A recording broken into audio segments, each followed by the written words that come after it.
Hello' নমস্কাৰ মোৰ মৰমৰ ছাত্ৰ ছাত্ৰীসকল পুনৰাই তোমালোকক মোৰ চেনেললৈ স্বাগতম জনাইছোঁ। আজি মই ক্লাছ 10ৰ বিজ্ঞানৰ চেপ্টাৰ 9 বংশগতি আৰু ক্ৰম বিকাশৰ আন এটা পাৰ্ট লৈ উপস্থিত হৈছোঁ। আজিৰ ভিডিঅ'ত আমি মেণ্ডেলৰ আন এটা থিয়ৰেম আলোচনা কৰিম। এইটোক মেণ্ডেলৰ স্বতন্ত্ৰ থিয়ৰেম বুলি কয়, মেণ্ডেল ইণ্ডিপেণ্ডেন্স থিয়ৰী। মানে আমাৰ যিবোৰ চাৰিত্ৰিক বৈশিষ্ট্য আছে, চকুৰ আকাৰ কিদৰে হ'ব, চুলিৰ আকাৰ কিদৰে হ'ব, এই চাৰিত্ৰিক বৈশিষ্ট্যসমূহ পৃথক পৃথককৈ কিদৰে প্ৰকাশ পায় এই বিষয়ে এই থিয়ৰেমত আলোচনা কৰা হয়। ইয়াৰ আগৰ ভিডিঅ'ত মই মেণ্ডেলৰ দুটা থিয়ৰেম আলোচনা কৰিছিলোঁ। মেণ্ডেলৰ কি প্ৰভাৱিতাৰ যিটো সূত্ৰ আৰু পৃথকীকৰণ। প্ৰভাৱিতাৰ যেতিয়া সূত্ৰ কৰিছিলোঁ আমি এটা মটৰমাহ ওখ গছ আৰু চাপৰ গছ লৈছিলোঁ। মানে ওখ চাপৰ এটাহে চাৰিত্ৰিক বৈশিষ্ট্য লৈছিলোঁ, কিন্তু মেণ্ডেল এইটোক আমি এক সংকৰণ কি কৈছিলোঁ, এক সংকৰণ বিক্ৰিয়া বুলি কৈছিলোঁ। আৰু এইটো দ্বিতীয়টো দ্বি সংকৰণ বিক্ৰিয়া। তেনেহ'লে আমি ভিডিঅ'টো আৰম্ভ কৰোঁ। ইয়াতে কি কৈছে চোৱা, যদি পৰীক্ষাটোত মটৰমাহৰ এটা চাৰিত্ৰিক বৈশিষ্ট্যৰ পৰিৱৰ্তে দুটা পৃথক পৃথক চাৰিত্ৰিক বৈশিষ্ট্য ইয়াতে ল'ব। তোমালোকে মই আগতে কৈছিলোঁ, ইয়াতে চোৱা এটা বস্তু লিখা আছে টি, যিকোনো এটা জনন কোষত দুটা কাৰক থাকিব। এই কাৰকটোৱে কি, জিন। এইটো এটা কাৰক, এইটো এটা কাৰক। এই দুয়োটা কাৰকে কি হ'ল, সমান সমান। টি হ'লে এইটো সমযুতক কাৰক। কি কাৰক, সমযুতক কাৰক। এই বিষয়ে মই আগতে কৈছিলোঁ আগৰ ভিডিঅ'ত। আৰু দুটা যদি বেলেগ বেলেগ হয়, টি স্মল টি, এইটো বিষমযুতক কাৰক। বিষমযুতক কাৰক। অ'কে, মানে ইংৰাজীত homologous আৰু heterozygous। homozygous আৰু heterozygous। homozygous হ'লে সমযুতক আৰু heterozygous হ'লে বিষমযুতক। যুতক মানে তাতে এটা কাৰকবোৰকে জিন বুলি কোৱা হয়। জনন কোষত থাকে, এইবোৰ কি হৈ থাকে, এটা পেয়াৰত থাকে। এইদৰে চোৱা, তোমালোকে চোৱা, একেলগে জোৰ পাতি থাকে দুটা কাৰক। এই কাৰকবিলাককে কি বুলি কোৱা হয়, জিন।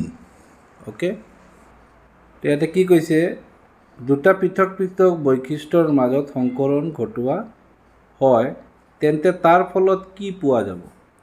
মানে আগত আমি যিটো বৈশিষ্ট্য লৈছিলোঁ তাতে ওখ চাপৰ এটা বৈশিষ্ট্য লৈছিলোঁ, ইয়াতে দুটা পৃথক পৃথক বৈশিষ্ট্য লৈছে। ইয়াৰ এটা এক্সাম্পলৰ ছবি এইটো দিছে আৰু এটা এইটো দিছে। যিকোনো এটা তোমালোকে ব্যাখ্যা কৰিবা। আগতে মই এইটো ব্যাখ্যা কৰি দিওঁ। এইটো ব্যাখ্যা কৰিলে এই দ্বি সংকৰণ কিয়, ইয়াতে দুটা চাৰিত্ৰিক বৈশিষ্ট্য হৈছে। অ'কে, দুটা চাৰিত্ৰিক, এইটো দ্বি সংকৰণ বিক্ৰিয়া বুলি কয়। দ্বি সংকৰণ বিক্ৰিয়া, ইংৰাজীত ক'ব ডাই হাইব্ৰিডাইজেশ্যন, আৰু সেইটো আছিলে মনো হাইব্ৰিডাইজেশ্যন। তেনেহ'লে আমি এইটো আগতে আলোচনা কৰিলোঁ, তাৰপিছত আমি এইখিনি পঢ়িম। চোৱা, ইয়াতে তোমালোকে ছবিটোলৈ ভালদৰে মন কৰা। এইটো কি বীজ লৈছে চোৱা, এইটো এটা ঘূৰণীয়া বীজ। ৰাউণ্ড মানে কি, ঘূৰণীয়া আৰু গ্ৰীণ, এইটো গ্ৰীণ কালাৰ। আৰু এইটো য়েলো আৰু এইটো ৰিংকেল মানে গুটিটো ঘূৰণীয়া নহয়, এইদৰে কালাৰটো য়েলো কালাৰৰ যিটো কাৰক, যিটো জিন, এইটো কেপিটেলত আছে ৱাই, মানে এইটো প্ৰভাৱিতা। এইটো হ'ল ডমিনেণ্ট কাৰেক্টাৰ, মানে প্ৰভাৱী চৰিত্ৰিক বৈশিষ্ট্য। আৰু ৰাউণ্ডৰ কাৰণে যিটো কাৰক আছে, এইটোও কেপিটেল, মানে কেপিটেল আৰটো কি, প্ৰভাৱী। কেপিটেল আৰটো প্ৰভাৱী হ'লে গ্ৰীণ হ'ব, আৰু গোল হ'ব, ৰাউণ্ড হ'ব, ঘূৰণীয়া হ'ব।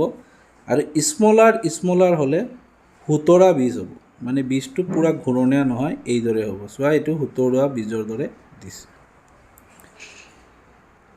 তে ইয়াতে দুটা চাৰিত্ৰিক বৈশিষ্ট্য, সেইকাৰণে ইয়াতে যোজন কোষত কেইটা যুতক আছে? আগৰটোত আমি এটাই পাইছিলোঁ, কি পাইছিলোঁ মনত আছে তোমালোকৰ? টি কেপিটেল টি আৰু স্মল টি অথবা কেপিটেল টি স্মল টি, এটাহে জোৰ পাইছিলোঁ। ইয়াতে দুটা জোৰ পাইছোঁ, কাৰণ প্ৰতিটো চাৰিত্ৰিক বৈশিষ্ট্যৰ কাৰণে এটা এটা জোৰ পাতি থাকে জিনবিলাক, এই কাৰকবিলাককে জিন বুলি কোৱা হয়। অ'কে, তে আমি ইয়াতে দুটা চাৰিত্ৰিক বৈশিষ্ট্য লৈছোঁ, সেইকাৰণে দুযোৰ আছে ইয়াতে। এতিয়া এইটো কিদৰে ব্যাখ্যা হৈছে মই দেখুৱাই আছোঁ। প্ৰশ্নাৱলীৰ যিটো ছেকেণ্ড প্ৰশ্ন খুবেই ইম্পৰ্টেণ্ট, তোমালোকে এইটো লিখি ল'বা আৰু বুজিলে লিখিব পাৰিবা। এইটোক আমি দ্বিসংকৰণ বিক্ৰিয়া বুলিও কওঁ। অ'কে, কি কৈছে? মেণ্ডেলে তেখেতৰ পৰীক্ষাৰ যোগেদি বংশানুক্ৰমিক প্ৰবাহিত চৰিত্ৰবিলাক স্বতন্ত্ৰভাৱে প্ৰভাৱিত হয় বুলি কেনেকৈ নিৰ্ণয় কৰিছে? মেণ্ডেলে কি কৰিছিলে আমি পঢ়োঁ। মেণ্ডেলে বংশানুক্ৰমিক প্ৰবাহিত চৰিত্ৰবিলাক স্বতন্ত্ৰভাৱে প্ৰবাহিত হয় ইয়াক প্ৰমাণ কৰিবলৈ কৰা পৰীক্ষাত মটৰ মাহৰ দুটা পৃথক পৃথক চাৰিত্ৰিক বৈশিষ্ট্য ক্ৰমে ঘূৰণীয়া আৰু সেউজীয়া, মানে ঘূৰণীয়াৰ লগত কি ৰং আছিলে? সেউজীয়া। মই এতিয়া ছবিটো দেখাইছিলোঁ। মটৰ মাহৰ বীজৰ সৈতে সোঁতৰা আৰু হালধীয়া মটৰ মাহৰ বীজৰ মাজত কি কৰিছিল? সংকৰণ ঘটাইছিল। সংকৰণ মানে প্ৰথম অৱস্থাত ইতৰ পৰাগযোগ কৰাইছিল, ক্ৰছ পলিনেশ্যন, মানে এটা ফুলৰ পৰা পৰাগ ৰেণুবোৰ আনি আন এটা ফুলত পেলাই দিছিল গৰ্ভমুণ্ডত। ইয়াত আমি আগতে জানিব লাগিব প্ৰভাৱী চৰিত্ৰিক বৈশিষ্ট্য কোনটো, সেইকাৰণে মই লিখি দিছোঁ ইয়াত। চোৱা, ইয়াত ঘূৰণীয়া, ইয়াতে কেপিটেল আৰ আছে, আৰু হালধীয়া ৰং কেপিটেল ৱাই, এইটো কেপিটেল ৱাই দিবা ব্ৰেকেটত যদি বুজি পোৱা নাই। ৱাই বীজ হ'ল প্ৰভাৱী চৰিত্ৰ, আনহাতে সোঁতৰা স্মল আৰ আৰু সেউজীয়া ৰঙৰ বীজ হ'ল অপ্ৰভাৱী চৰিত্ৰ। ইয়াতে এই বস্তুটো বুজা যোৱা নাই। সেউজীয়া ৰঙত তোমালোকে স্মল আৰ দিবা। অ'কে, এই সংকৰণৰ ফলত প্ৰথম প্ৰজন্মত F1ত কি প্ৰথম প্ৰজন্মত আমি আগতে পাইছিলোঁ, যেতিয়া আমি ব্যাখ্যা কৰিছিলোঁ প্ৰভাৱী চৰিত্ৰত, প্ৰথম প্ৰজন্মত অকল প্ৰভাৱী চৰিত্ৰখিনিহে প্ৰকাশ পায়। প্ৰথম প্ৰজন্মত যিবোৰ চাৰিত্ৰিক বৈশিষ্ট্য দেখা যায় এইবোৰক প্ৰভাৱী চাৰিত্ৰিক বৈশিষ্ট্য বুলি কয়। এইটো মনত আছে তোমালোকৰ? এতিয়া আমি আগৰ পৰাই জানো প্ৰভাৱী চৰিত্ৰ কোনটো? প্ৰভাৱী চৰিত্ৰ আমাৰ হালধীয়া আৰু কি? ঘূৰণীয়া। ৰঙত হালধীয়া আৰু বীজত তাৰ প্ৰভাৱী চৰিত্ৰটো কি আছিলে?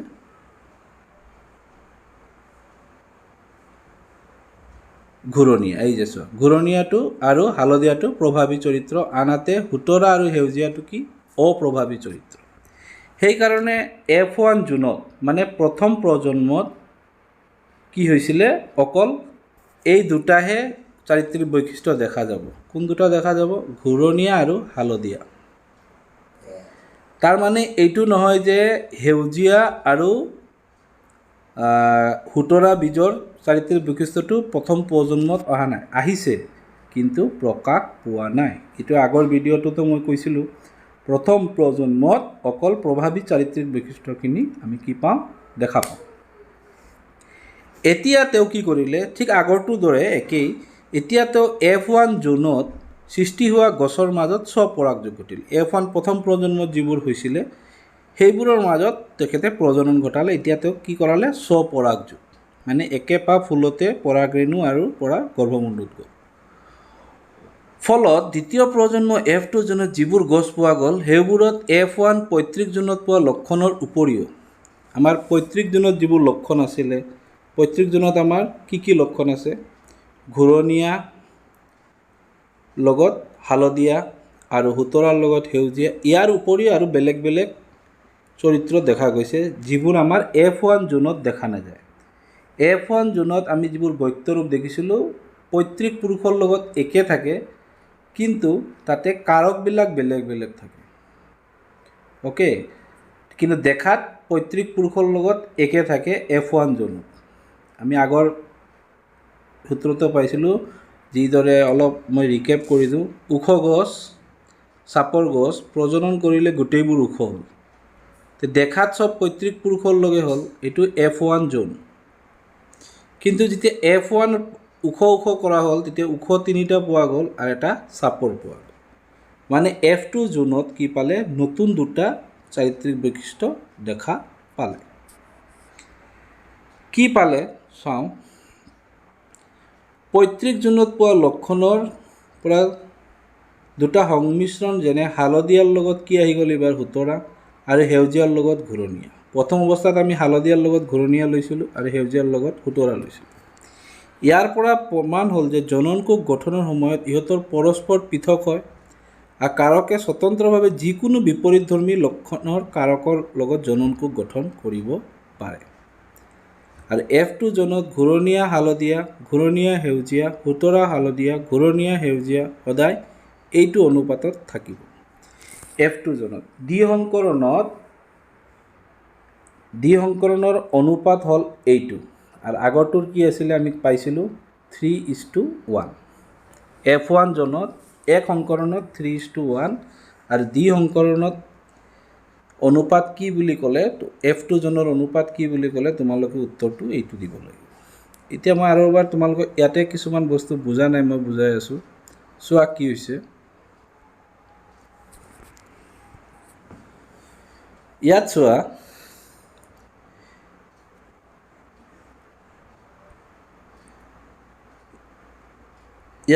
এইটো ঘূৰণীয়াৰ কাৰণে 2টা কাৰক আৰু সেউজীয়াৰ কাৰণে 2টা কাৰক। ঘূৰণীয়া আৰু সেউজীয়া মানে এইটোৰ ৰং সেউজীয়া হ'ব, গুটিটোৰ ৰং, আৰু এইটো ঘূৰণীয়া। এইটো পৈতৃক পুৰুষ, এইটো কি পুৰুষ, পৈতৃক পুৰুষ। ইয়াতো 2টা আছে, 2টা চাৰিত্ৰিক বৈশিষ্ট্য, সেইকাৰণে দুযোৰ আছে, এযোৰ দুযোৰ, 2টা চাৰিত্ৰিক বৈশিষ্ট্য। ইয়াৰ পৰা জনন কোষবোৰ কি হ'ব, পৃথক হ'ব। ইয়াৰ পৰা কেইটা আৰ আহিব, এটা আৰ, এটা আৰ, 2টাতে একে ধৰণৰ আৰ, এটাই আৰ ধৰিছোঁ সেইকাৰণে, আৰু স্মল ৱাই এটা ৱাই ধৰিলোঁ। তো ইয়াৰ পৰা যিটো কাৰক আহিব, জিন আহিব, জনন কোষ সৃষ্টি হ'ব, কি হ'ব, আৰ, কেপিটেল আৰ আৰু স্মল ৱাই। ঠিক আছে, কেপিটেল আৰ মানে কি, প্ৰভাৱী, মানে কেপিটেল আৰ এটা থাকিলেই কি হৈ যাব, প্ৰভাৱীৰ কাৰণে এটা কাৰকে চাফিচিয়েণ্ট। আৰু অপ্ৰভাৱী চাৰিত্ৰিক বৈশিষ্ট্যটো চাবলৈ হ'লে 2টা কাৰক থাকিব লাগিব। যিদৰে আমি আগৰ বিক্ৰিয়াটোত পাইছিলোঁ, চাপৰ গছ হ'বলৈ 2টা কাৰকে কি হ'ব লাগিব, 2টা জিনে স্মল টি হ'ব লাগিব। কিন্তু কেপিটেল টি এটা থাকিলেই গছজোপা কি হৈ গৈছিলে, ওখ হৈ গৈছিলে। মানে কেপিটেল টিটো কি কাৰক, কি জনন কোষৰ কি গেমেট, এইটো হ'ল তোমাৰ প্ৰভাৱী কাৰক, প্ৰভাৱী কাৰক হয়। অ'কে, তো এইটা পৃথক হয় যে প্ৰতিটো যেতিয়া বিক্ৰিয়া হয়, যেতিয়া প্ৰজনন হয়, এই কাৰকবিলাক, এই জিনবিলাক পৃথক হয় এটাৰ পৰা এটা।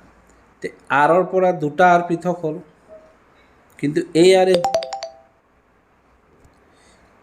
যি কাম কৰিব, এই আৰু একে কাম কৰিব, একে ধৰণৰ দেখাব, সেইকাৰণে এটাই আৰ লিখিছোঁ। আৰু ৱাই 2টাই ৱাই, এটা ৱাই লিখিলে হ'ব। কিন্তু ইয়াতে আহিব 2টা আৰে আহিব, কিন্তু বিক্ৰিয়াটোতো একে হ'ব, সেইকাৰণে এটাই দেখাব।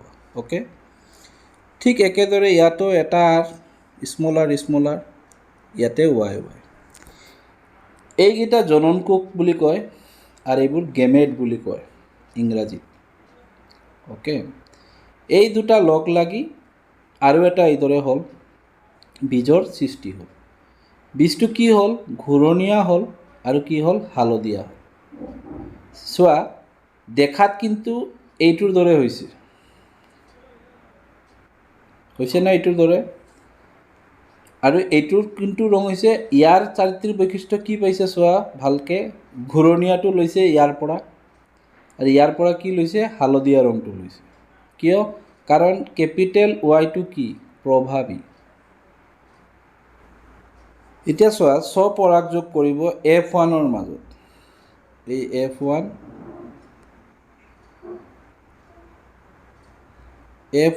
আৰু F1ৰ মাজত স্বপৰাগযোগ কৰিব। অ'কে, স্বপৰাগযোগ কেনেকৈ কৰিলে আমি চাওঁ।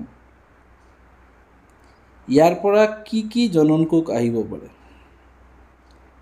আগৰ পৰা যেনেকৈ আহিছিলে ইয়াৰ পৰা আহিব। আৰৰ লগত কেপিটেল ৱাই আহিব পাৰে আৰু আৰৰ লগত স্মল ৱাই আহিব পাৰে। অথবা স্মল আৰৰ লগত কেপিটেল ৱাই আহিব পাৰে আৰু স্মল আৰৰ লগত স্মল ৱাই আহিব পাৰে। 4টা জননকোষ আহিব পাৰে। কিন্তু আগৰটোত কিমান আহিছিলে আমি চাই লওঁ। ইয়াৰ পৰা কি আহিব পাৰে তোমালোকে নিজে চোৱা। এটা কেপিটেল আৰ আহিব, এটা স্মল ৱাই আহিব। আৰুতো কম্বিনেশ্যন নহয়। ইয়াৰ পৰা এটা স্মল আৰ আহিব, এটা কেপিটেল ৱাই আহিব। এইটোৱে হ'ব পাৰে জননকোষ দুটা। কিন্তু যেতিয়া F1ৰ মাজত কৰিম তেতিয়া কেইটা আহিব পাৰে? এই যে চোৱা, এই কেপিটেল আৰৰ লগত কেপিটেল ৱাই এটা, কেপিটেল আৰৰ লগত স্মল ৱাই দুটা, স্মল আৰৰ লগত কেপিটেল ৱাই এটা, স্মল আৰৰ লগত স্মল ৱাই 4টা। ঠিক একেদৰে ইয়াতো আহিব। কেপিটেল আৰৰ লগত কেপিটেল ৱাই আহিছে, কেপিটেল আৰৰ লগত কেপিটেল ৱাই, কেপিটেল আৰৰ লগত স্মল ৱাই, একেধৰণৰ আহিব। এতিয়া আমি 4টা জননকোষ পাম এই দুটাৰ পৰা।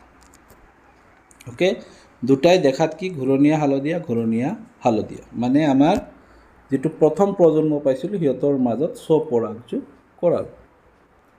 কৰোৱাৰ পিছত আমি দ্বিতীয় প্ৰজন্ম পাম। কি পালোঁ আমি চাওঁ। এইটোৰ কাৰণে আমি কি কৰিলোঁ, এইটো কি কয়, পানীত স্কোয়াৰৰ এটা ফৰ্মুলা আছে। এই 4টাক আমি ইয়াতে 4টা এনেকৈ লাইন বনালোঁ। 1 2 3 4 বনালোঁ। আৰু এই 4টা জননকোষ এইপিনে এবাৰ লিখিলোঁ আৰু এইফালে এবাৰ লিখিলোঁ। লিখাৰ পিছত এইটোৰ লগত এইটো ইনটু, এইটোৰ লগত এইটো ইনটু, এইটোৰ লগত এইটো ইনটু, এনেকৈ কৰি কৰি আমি পেয়াৰ বনালোঁ। ইয়াতে চোৱা, আৰু গম পাবা এইটো দ্বিতীয় প্ৰজন্ম। তোমালোকে আগৰ এইখিনি লিখিলা, এইখিনি ইয়ালৈকে লিখিলা, ইয়াৰ তলত এইটো আঁকিবা। আৰু এইটো আঁকি দিব নালাগে, এইটো মই বুজাবৰ কাৰণে তোমালোকৰ কাৰণে এইটো আঁকা হৈছিলে। তোমালোকে এইটো আঁকি দিবা। এইটো কিতাপত দিয়া নাই, তোমালোকে আঁকিবা। চোৱা, এই 4টা জননকোষ মই এবাৰ কি লিখিছোঁ, ৰ' ৱাইজ লিখিছোঁ, এবাৰ ৰ' ৱাইজ লিখিছোঁ আৰু এবাৰ কলাম ৱাইজ লিখিছোঁ। অ'কে, এতিয়া মই অলপ কৈ আছোঁ তোমালোকক। আৰ ৱাই ইনটু কৰিলে দুটা আৰ কেপিটেল, দুটা ৱাই কেপিটেল। আৰটো মানে কি, ঘূৰণীয়া প্ৰভাৱী। সেইকাৰণে বীজটোৰ কি হৈছে, ঘূৰণীয়া হৈছে আৰু কি হৈছে, হালধীয়া হ'ব। এতিয়া এই আৰ ৱাইটো যদি আমি ইয়াৰ লগত ইনটু কৰোঁ কি পাম, কেপিটেল আৰ, কেপিটেল ৱাই আৰু স্মল ৱাই। কেপিটেল আৰ মানে ঘূৰণীয়া হ'ব আৰু কেপিটেল ৱাইটো হ'ল প্ৰভাৱী, হালধীয়া হ'ব। যদিও সেউজীয়া থাকে, বীজৰ আকাৰটো কি হ'ব, ঘূৰণীয়া হালধীয়া। এইটোও ঘূৰণীয়া হালধীয়া, এইটোও ঘূৰণীয়া হালধীয়া। কিন্তু তাত থকা কাৰক বা জিনৰ যিটো পেয়াৰ, জিনৰ যিটো পেয়াৰ হৈছে, যিটো যোতক হৈছে, এইটো কিন্তু নিমিলে। কিন্তু আকৃতিটো একেই, কালাৰো একেই। অ'কে, এতিয়া এই কেপিটেল আৰ ৱাইটো ইয়াৰ লগত ইনটু, তেতিয়া চোৱা, capital R, small R, capital Y, এইটো হালধীয়া হ'বই। ৱাই, কেপিটেল ৱাই এটা থাকিলেই হালধীয়া, এটা দুটা আছে। আৰু আৰ, কেপিটেল আৰটো প্ৰভাৱী, এইটোও ঘূৰণীয়া হালধীয়া হ'ল। ঠিক একেদৰে এইটোৰ লগত আকৌ এইটো ইনটু হ'ল, এইটো পালোঁ। ঠিক এতিয়া এটা হৈ গ'ল। এতিয়া এইটোৰ লগত কি কৰিবা তোমালোকে, ইয়াৰ লগত এইটো ইনটু, এইটো ইনটু, এইটো ইনটু, এইটো ইনটু, আৰু সদায় কেপিটেলটো আগত ৰাখিব। এইদৰে কৰি আমি টেবুলটো বনাইছোঁ। এতিয়া ইয়াতে আমি গণিম ঘূৰণীয়া হালধীয়া কেইটা আছে। আৰু এটা কথা তোমালোকক যে কৈছিলে স্বতন্ত্ৰভাৱে, এই যে কথাটো ইয়াতে কোৱা আছে, তোমালোকে চাবা, F2 জোনত যিবোৰ গছ পোৱা গ'ল সেইবোৰত F1ত প্ৰত্যেক লক্ষণৰ উপৰিও আন দুটা লক্ষণৰ সংমিশ্ৰণ দেখা গ'ল, হালধীয়া সোঁতৰা, সেউজীয়া ঘূৰণীয়া। ইয়াৰ পৰা প্ৰমাণ হ'ল যে জননকোষ গঠনৰ সময়ত সিহঁতৰ পৰস্পৰ পৃথক হৈ প্ৰতিটো কাৰকে স্বতন্ত্ৰভাৱে মানে স্বাধীনভাৱে যিকোনো কাৰকৰ লগত মিলিব পাৰে। এনেকুৱা কথা নাই ঘূৰণীয়া হ'লে সি হালধীয়াৰ লগতেই মিলিব।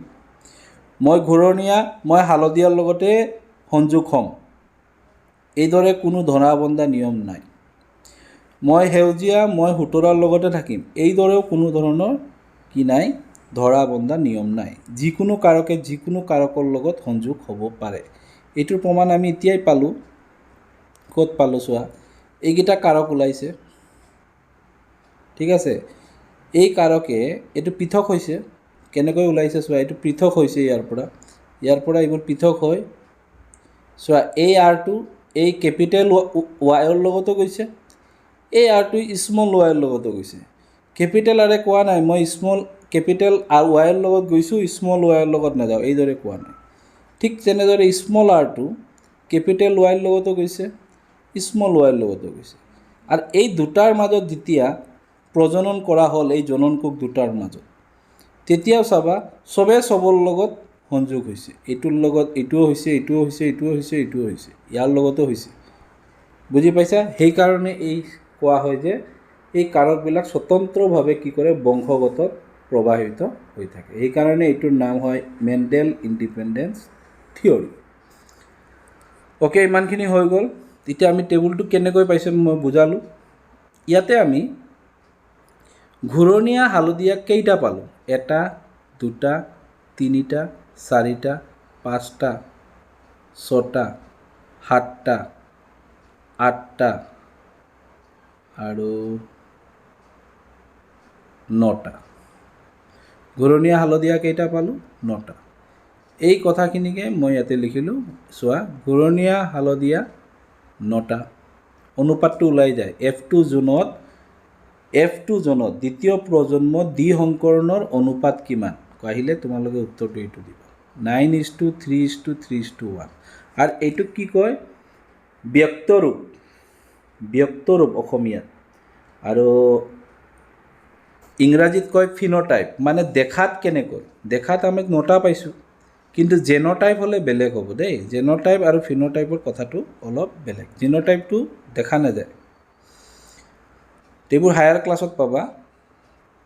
এতিয়া এটা চৰিত্ৰিক গ'ল, ঘূৰণীয়া হালধীয়া গ'ল।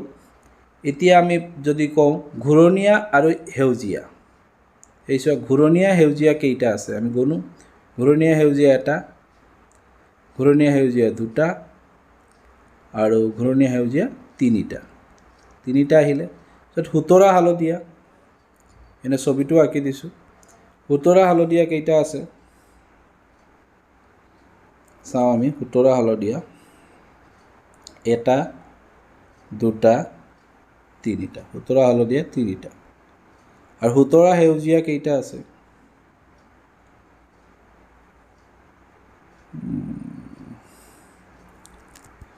সোঁতৰা সেউজীয়া এটাই আছে, সেইকাৰণে এইটো।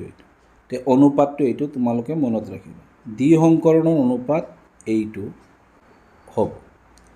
আৰু এক সংকৰণৰ অনুপাত কি আছিলে তোমালোকে মনতে আছে? 3:1। 3টা ওখ গছ, এটা কি আছিলে? চাপৰ গছ। বুজি পালা? ইয়াত আমি 2টা নতুন ধৰণৰ বীজৰ আমি দেখা পালোঁ, যিটো F1 জোনত নাছিলে। F1 জোনত কি আহিছিলে? ইয়াতে পৈতৃক জোনত আছিলে ঘূৰণীয়া সেউজীয়া, সোঁতৰা হালধীয়া। ইয়াৰ পৰা আমি কি পালোঁ? ঘূৰণীয়া আৰু হালধীয়া পালোঁ। কিয় পালোঁ? কাৰণ হালধীয়াটো প্ৰভাৱী আৰু ঘূৰণীয়াটো প্ৰভাৱী। ঠিক আছে, ইয়াতে ব্যক্তৰূপটো এটাই থাকিলে, ৰেচিঅ'। এতিয়া ইয়াতে আমি ঘূৰণীয়া হালধীয়া পালোঁ, ঘূৰণীয়া সেউজীয়াত আমি লৈছিলোঁৱেই, সোঁতৰা হালধীয়া ল'লোঁ। আমি নতুন 2টা পালোঁ। কি পালোঁ? ঘূৰণীয়া হালধীয়াটো আমি পালোঁৱেই। F2 জোনত আমি কি পালোঁ? সোঁতৰা আৰু সেউজীয়া পালোঁ। নতুন এটা পালোঁ, সোঁতৰা আৰু সেউজীয়া। চোৱা, আমি 2টা নতুন কাৰেক্টাৰ পালোঁ। সোঁতৰা আৰু হালধীয়া আমি লৈছিলোঁ, এইটো আমাৰ আগৰ পৰাই লোৱা আছে। সোঁতৰা হালধীয়াটো আমি লৈছিলোঁ। আমি সোঁতৰা আৰু কি পালোঁ? সেউজীয়াটো পালোঁ। আৰু ঘূৰণীয়া হালধীয়া পাইছিলোঁ আমি প্ৰথম জোনত। তে নতুন এটা আমি কাৰেক্টাৰ পাই গ'লোঁ। তে এইদৰে আমি কি কওঁ, এই 3টাৰ বাহিৰে আৰু এটা পালোঁ আমি। তো ইয়াৰ পৰা কি প্ৰমাণ হ'ল যে অপ্ৰভাৱী কাৰকবিলাকো প্ৰভাৱিত হৈছিলে প্ৰথম জোনত, কিন্তু ছেকেণ্ড জোনতে ইয়াক প্ৰতিফলিত হয়। এইটোতো আমি প্ৰথম যিটো মই এক্সপ্লেইন কৰিছিলোঁ তাতে এইটো বুজি পাইছিলোঁ। তো এইদৰে তোমালোকে ছেকেণ্ড প্ৰশ্নটো দিবা, উত্তৰ দিবা। আৰু প্ৰশ্নটোত এইদৰে থাকিব, এইটোত নাথাকি এইদৰে পাৰিব পাৰে, মেণ্ডেলৰ দ্বি সংকৰণ বিক্ৰিয়াটো ব্যাখ্যা কৰা। দ্বি সংকৰণ বিক্ৰিয়া ব্যাখ্যা কৰা ক'লেও এইটোৱে তোমালোকে লিখিবা। এতিয়া আমি কিতাপৰ এইটোত যাওঁ। ইয়াতে কি কৈছে, বৈশিষ্ট্যৰ মাজত সংকৰণ তাৰ ফলত দুটা পৃথক পৃথক বৈশিষ্ট্য। এইটোত কি এক্সাম্পল লৈছে, অলপ বেলেগ। আৰু আমি কোনটো আলোচনা কৰিছিলোঁ, আমি এইটো আলোচনা কৰিলোঁ। ইয়াতে টেবুলটো দিয়া নাই, এটা ডাইৰেক্ট ৰেচিঅ'টো দি দিছে। অ'কে, মই টেবুলটো দেখাই দিছোঁ, এইটো তোমালোকে লিখিবা। ইয়াতে কি কৈছে চোৱা, বৈশিষ্ট্যৰ মাজত সংকটে তাৰ ফলাফল কি পোৱা যাব, মটৰ মাহৰ ওখ গছৰ সৈতে ঘূৰণীয়া বীজ, মানে গছজোপা ওখ আৰু তাৰ বীজটো কি ঘূৰণীয়া। আমি অলপ আগত ঘূৰণীয়া সেউজীয়া লৈছিলোঁ, ইয়াতে ওখৰ লগত কি লৈছে, ঘূৰণীয়া বীজৰ চৰিত্ৰ লৈছে। বিশিষ্ট গছ আৰু চাপৰ গছৰ সৈতে সুতৰা বীজ। ঠিক আছে, মাজত সংকৰণ ঘটি সৃষ্টি হোৱা কি দেখা পাবা, ইহঁতৰ সকলো ওখ গছটো কি হ'ব, প্ৰথম প্ৰজন্মত কি দেখা গ'ল, সকলো ওখ আৰু ঘূৰণীয়া, মানে এই দুটা প্ৰভাৱী চৰিত্ৰ। এইটো ধৰা ওখ গছ আৰু তাৰ বীজটো কি ঘূৰণীয়া, এইটো চাপৰ গছ, তাৰ বীজটো সুতৰা। এই দুটাৰ মাজত সংকৰণ হ'ল, তেতিয়া যিটো আহিলে ঘূৰণীয়া পালে আৰু ওখ পালে F1ত, মানে এইটো কি হ'ব, প্ৰভাৱী চৰিত্ৰিক বৈশিষ্ট্য কি হ'ব, ঘূৰণীয়া আৰু ওখ। তো ইয়াতো দুটা চাৰিত্ৰিক বৈশিষ্ট্য লোৱা হৈছে, ধৰা এইটো ঘূৰণীয়া, এইটো সুতৰা। তো ইয়াৰ কি হ'ব, কেপিটেল টি হ'ব, আৰু ঘূৰণীয়াৰ কাৰণে কেপিটেল R। ইয়াৰ লগত কি হৈছে, সুতৰা আৰু চাপৰ স্মল r, দুটাৰ মাজত সংকৰণ হ'ল। ইয়াৰ পৰা কি কি জননকোষ আহিব, কেপিটেল টি এটা আহিব আৰু কেপিটেল R আহিব। ইয়াৰ পৰা কি আহিব, স্মল টি আহিব, স্মল r আহিব। সিহঁতৰ মাজত বিক্ৰিয়া কৰি F1ত কি হ'ব, F1ত ঘূৰণীয়া হ'ব আৰু ওখ হ'ব। কেপিটেল টি স্মল টি আৰু কেপিটেল R স্মল r কি হ'ব, ওখ আৰু ঘূৰণীয়া। বুজি পালা, কিতাপত আঁকি দিয়া নাই, মই বুজাই দিলোঁ এইটো। এতিয়া সিহঁতৰ ওখ আৰু ঘূৰণীয়াৰ মাজত যদি আমি প্ৰজনন কৰোঁ, ছেইম এই এক্সাম্পলটো যিটো আমি দেখিলোঁ, ওখ আৰু ঘূৰণীয়া, মানে capital T small tea, capital R small r, capital T small tea, capital R small r। ইয়াৰ পৰা এনেকুৱা পেয়াৰ আহিব, কেপিটেল টিৰ লগত কি জননকোষ হ'ব, কেপিটেল R, আকৌ কেপিটেল টিৰ লগত কি হ'ব, স্মল r, আকৌ স্মল টিৰ লগত কি হ'ব, কেপিটেল R, আৰু স্মল টিৰ লগত কি হ'ব, স্মল r। ঠিক একেদৰে ইয়াতো হ'ব। তাৰপিছত এনেকৈ পানীত স্কুৱেৰ কৰিম, কৰি ওলালে আমি এই একেধৰণৰে এইটো পাম, ব্যাখ্যা কৰিম। বুজি পালা, এইটো সেই আগৰ এক্সাম্পলত হৈয়ে গ'ল। সেয়ে ওখ গছৰ ঘূৰণীয়া বীজৰ চাৰিত্ৰিক বৈশিষ্ট্য দুটা কি প্ৰভাৱী চৰিত্ৰ। কিন্তু F1 জোনৰ গছবোৰৰ স্বপৰাগযোগ ঘটিলে F2 জোনৰ গছবোৰৰ চৰিত্ৰ কেনে চৰিত্ৰ বিশিষ্ট হ'ব, মেণ্ডেলৰ পৰীক্ষা মতে পোৱা F2 জোনত কিছুমান সতি সন্তনি ওখ গছৰ সৈতে কি হ'ব, ঘূৰণীয়া বীজ আহিব, কিছুমান চাপৰ গছৰ সৈতে সুতৰা বীজ হ'ব। তদুপৰি F2 জোনৰ গছবিলাক কিছুমান নতুন সংমিশ্ৰণো দেখা যাব। ছাপ'জ ইয়াতে কি লৈছিলে, ঘূৰণীয়াৰ লগত ওখ গছ লৈছে, তো ঘূৰণীয়াৰ লগত চাপৰ গছ আহি যাব। আকৌ ওখ গছৰ লগত সুতৰা বীজ আহি যাব। নতুন নতুন সংমিশ্ৰণ দেখা যাব F2 জোনত, যেনেকৈ আমি ইয়াতে দেখা পাইছোঁ। কোনটো, সুতৰা আৰু সেউজীয়া। তোমালোকে নিজে চোৱা, ইয়াতে আছে ঘূৰণীয়া সেউজীয়া, সুতৰা হালধীয়া। ইয়াতে পালোঁ আমি ঘূৰণীয়া হালধীয়া, আৰু ইয়াতে আমি ঘূৰণীয়া হালধীয়াটো পালোঁৱেই F1ত। ঘূৰণীয়া সেউজীয়া আমাৰ পৈতৃক পুৰুষ, সুতৰা হালধীয়া আমাৰ পৈতৃক, এই নতুন এটা পাই গ'লোঁ F2 জোনত, সুতৰা আৰু সেউজীয়া। ঠিক তেনেদৰে ইয়াতো আমি পাম। তদুপৰি F2 জোনৰ মাজে নতুনকৈ বুজা ইয়াৰ বাবে কিছুমান ওখ গছৰ সৈতে তাৰ বীজবিলাক খুতৰা, আন কিছুমান চাপৰ গছ কিন্তু তাৰ বীজবিলাক ঘূৰণীয়া। সেয়ে ওখ চাপৰ গছৰ চাৰিত্ৰিক বৈশিষ্ট্য ঘূৰণীয়া খুতৰা বীজ যিকোনোৰ লগত যিকোনোভাৱে সংযোগ হ'ব পাৰে। সেইকাৰণে এইটো কি কৈছে, চাৰিত্ৰিক বৈশিষ্ট্যবোৰ স্বতন্ত্ৰভাৱে বংশানুক্ৰমিক প্ৰবাহ ঘটে। এইখিনি কথাকে তোমালোকৰ ইয়াতে বুজোৱা হৈছে। অ'কে, এতিয়া প্ৰশ্নাৱলীৰ 3 নম্বৰ প্ৰশ্ন। এইটোত ছাত্ৰবোৰ অলপ কনফিউশ্যন হয়, তোমালোকে অলপ বুজি পেলাই উত্তৰটো দিবা। কি কৈছে চোৱা,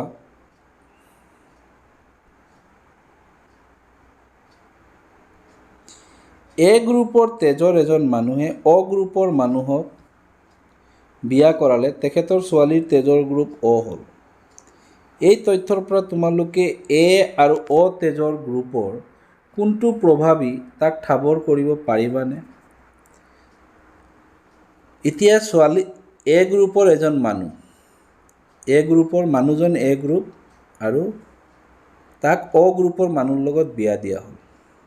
সিহঁতৰ পৰা মানে এজনী ধৰা এইটো এ গ্ৰুপৰটো পিতা আৰু অ গ্ৰুপৰটো মাতা, সিহঁতৰ পৰা এজন পোৱালি জন্ম হ'ল, ছোৱালী। ছোৱালীজনীৰ ব্লাড গ্ৰুপ হ'ল অ। তেনেহ'লে আমি ডাইৰেক্ট কৈ দিওঁ যদি অটোৱে প্ৰভাৱী, উত্তৰ শুদ্ধ হ'বনে? নহ'ব।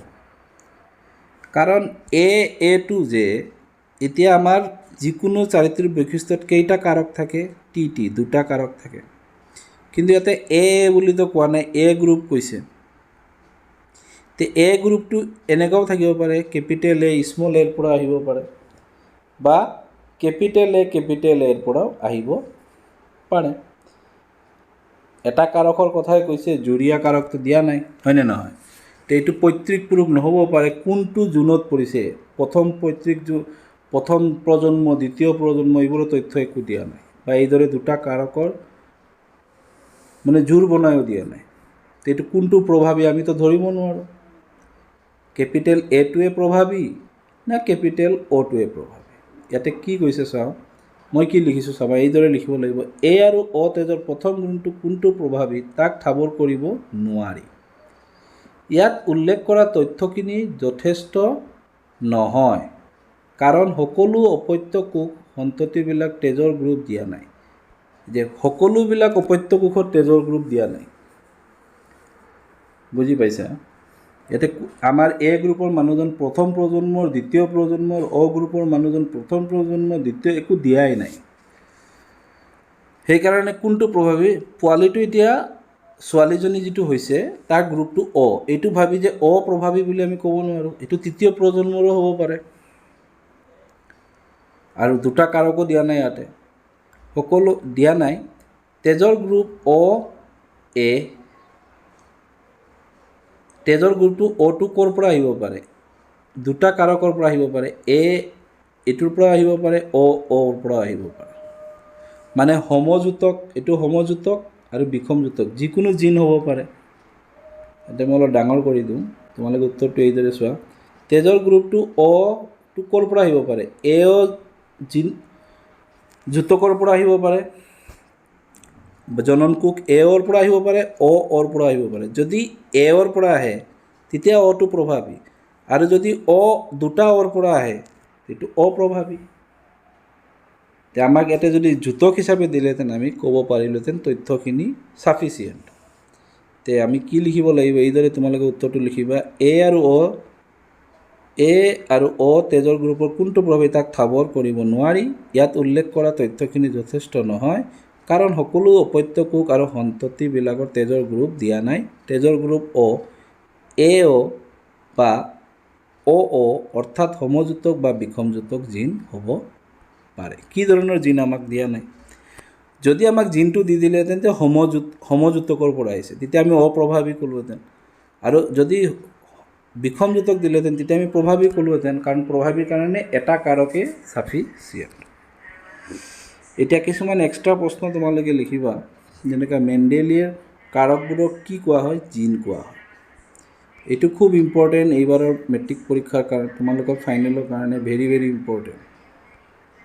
2022 বংশগতি মানে কি? যি প্ৰক্ৰিয়াৰ দ্বাৰা পিতৃ মাতৃৰ চাৰিত্ৰিক বৈশিষ্ট্যবোৰ অপৰিৱৰ্তিতভাৱে পৰৱৰ্তী জোনলৈ সঞ্চাৰিত হয় তাকে বংশগতি বোলে। এইটো আহিবই। এতিয়া নেক্সট হ'ল এক সংকৰণ প্ৰক্ৰিয়াত F2 অপত্যজনৰ ব্যক্তৰূপ অনুপাত কি, বা এক সংকৰণ প্ৰক্ৰিয়াত F2 জনত প্ৰভাৱী অপ্ৰভাৱীৰ অনুপাত কি। আৰু এযোৰ মাত্ৰ বিপৰীতধৰ্মী চাৰিত্ৰ মানে অকল ওখ চাপৰ দুটাহে চাৰিত্ৰিক বৈশিষ্ট্য লৈছিলে এক সংকৰণত, তেতিয়া F2 জনত কি অনুপাত হয় 3:1। চোৱা প্ৰভাৱী আৰু অপ্ৰভাৱী। প্ৰভাৱী কেইটা আছিলে, তিনিটা ওখ গছ আছিলে, এটা চাপৰ গছ আছিলে F2 জনত। এই তিনি ধৰণে প্ৰশ্নটো সুধিব পাৰে। দ্বি সংকৰণটো এতিয়া আমি পঢ়িছিলোঁ। দ্বি সংকৰণত প্ৰভাৱী অপ্ৰভাৱীৰ অনুপাত কি 9:3:3:1। এইটো তোমালোকে মনত ৰাখিবা। এইটোক বক্তীয় ৰূপ অনুপাত বুলি কয়, যদিও তোমালোকৰ কিতাপত নাই। অ'কে, এইটো তোমালোকে মনত ৰাখিবা। এইকেইটা তোমালোকৰ এক্সট্ৰা প্ৰশ্ন। নেক্সট ভিডিঅ'ত মই লিংগ কিদৰে নিৰ্ধাৰণ কৰে এইটো বুজাই দিম। এইটো তোমালোকৰ 2022 চনত আহিবই, লিংগ নিৰ্ধাৰণ কিদৰে কৰা হয়। মৰণি মাৰিলোঁ, তোমালোকৰ আগন্তুক পৰীক্ষাটো যাতে ভাল হয় সেয়ে মই ভগৱানৰ ওচৰত প্ৰাৰ্থনা কৰিলোঁ। ভালকৈ পঢ়া শুনা কৰা, আৰু যদি মোৰ চেনেলটো এতিয়া ছাবস্ক্ৰাইব কৰা নাই ছাবস্ক্ৰাইব কৰি দিবা, আৰু শ্বেয়াৰ কৰি দিবা যাতে সকলো উপকৃত হয়। এইখিনি কৈ মই তোমালোকৰ পৰা বিদায় লৈছোঁ। থেংক ইউ, ধন্যবাদ।